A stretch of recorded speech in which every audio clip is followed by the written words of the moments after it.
But I think if you just take a step back around the world, I think we're basically seeing the same sorts of overly easy policy dynamics pretty much everywhere. Like the Bank of England comes out and says, we're going to push off the time frame for which we think, till we think inflation is going to meet our mandate. But don't worry, we're cutting, right? It's like the same thing, right? They easily could have been in a circumstance where they saw that set of conditions and said, let's just slow this down and not ease. But they continued to ease despite the inflation problem persisting.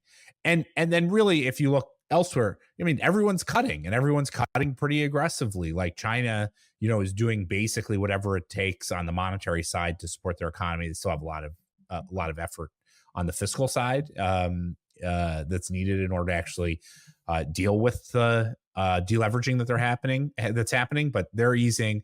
The Bank of Japan, there's all this speculation they were going to tighten aggressively. I mean, I'm going to be dead by the time the Bank of Japan tightens aggressively. Right? I've been doing this for more than 20 years, and still no aggressive tightening from the Bank of Japan, and no reason for them to. Canada's, easing aggressively, probably more appropriate given their underlying domestic economic circumstances, but still easing aggressively. The ECB is easing aggressively, despite the fact that, unemployment rate is at multi-decade lows and services inflation is elevated and wage inflation is elevated. So they're delivering and easing. And you add it all up, and it's actually pretty amazing. Like the number of central banks that are cutting interest rates today, and the amount of cuts that are happening today.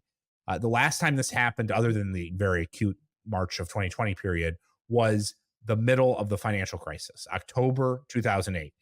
And like, having lived through the financial crisis in 2008, I can tell you that like it ain't close.